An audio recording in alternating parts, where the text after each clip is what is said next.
This is a parody of CinemaSin's Everything Wrong With series. Check out the official release. If you have a comment on what you want to see next for Everything Wrong With Christmas specials, leave it in the comments below. Let's get started with the video.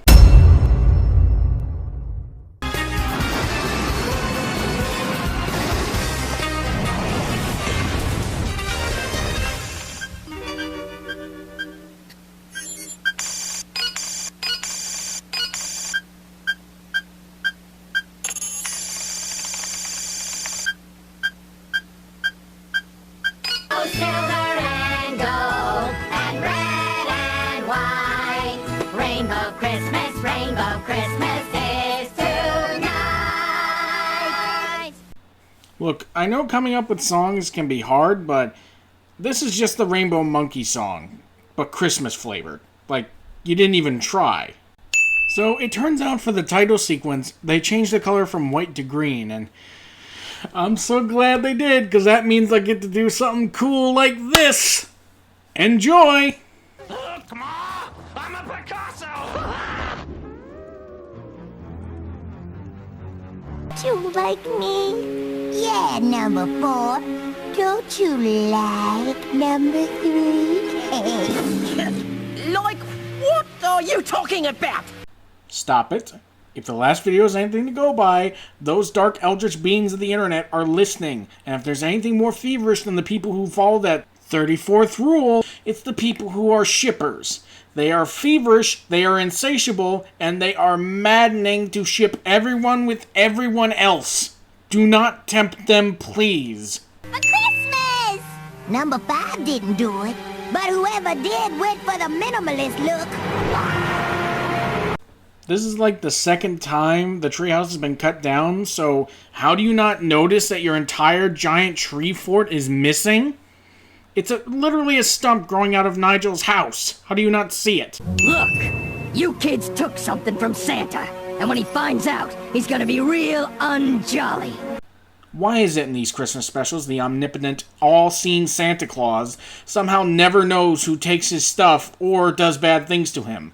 Like, he sees you when you're sleeping, he knows when you're awake, when you do bad or good, that sort of spiel? How does he not know that the delightful children dressed up as Sector 5 and laid siege to the North Pole and stole his reindeer?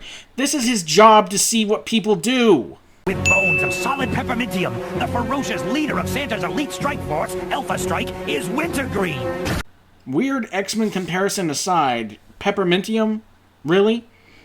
Well, I guess they have to all be made of peppermintium, because they're so dense they can't see that this fight is pointless, because that was obviously not Sector V who laid siege to the North Pole.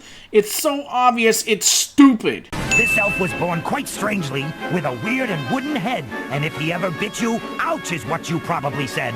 Meet the mysterious Nutcracker. Obviously that's like Nightcrawler, but he looks more demonic than Nightcrawler's dad, who is an actual demon. And he's Nutcracker, so that means he cracks people's nuts? Ouch. That is not something I want to hear in a Christmas special. This elf got pelted by a radioactive snowball while walking home from Santa's Christmas Eve.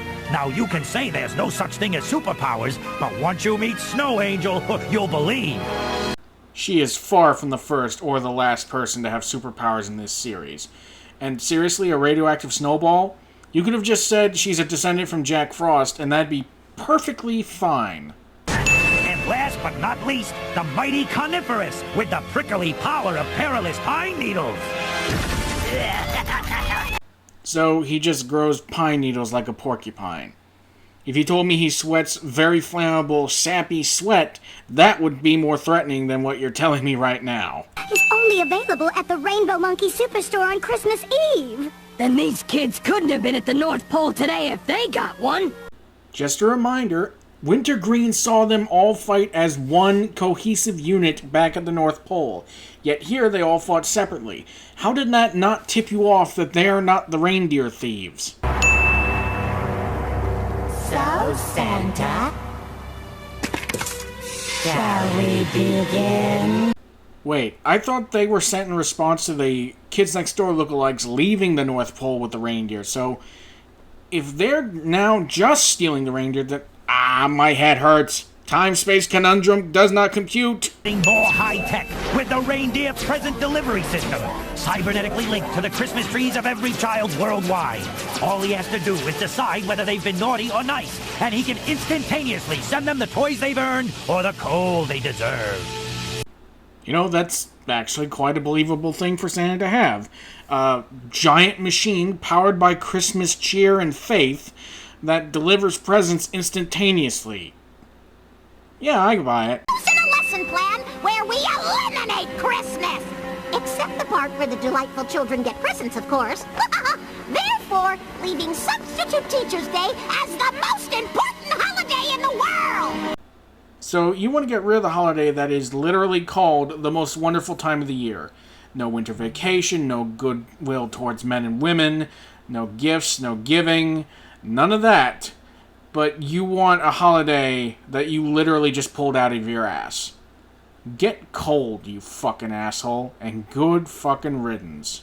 The mighty Thesaurus Rex and the unintelligible Tutor. Don't forget the human text. Incredible, Mr. Physically Fantastic. Let's see, half this group can be taken out just by having some loose candles, and the other can be defeated by putting them in front of a sports game with some buffalo wings and just pushing over that tutor person. Yeah, these guys are lame. You know, I just remembered something. Number 68's father is Mr. Boss, and what happens if he finds out that his daughter's Christmas has been ruined by father and his delightful children? You think he'd make us think about it?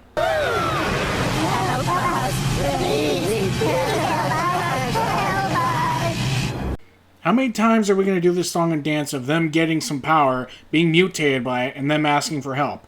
It literally turns them into Grinches. Even presents for me!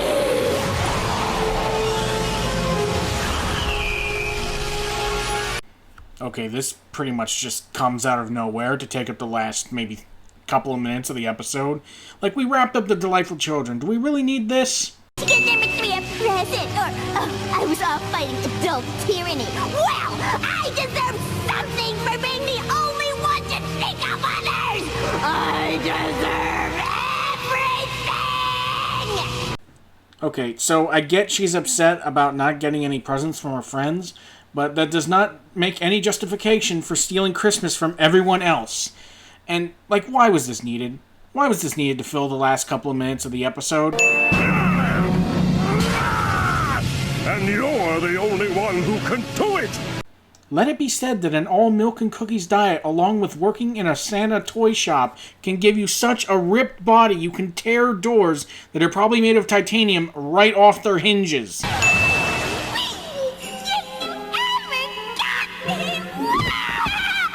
It's also the only gift you ever got me, but who's counting? Ah! French fries. You got her French fries for Christmas. That is somehow worse than getting someone a mug or a pencil. Like, you might as well have just handed her a potato you dug up from the ground. Like, how horrible can you be to do that? All right, you two. Take it under the mistletoe. Oh my god, stop with the shipping. Please, do not tempt the internet.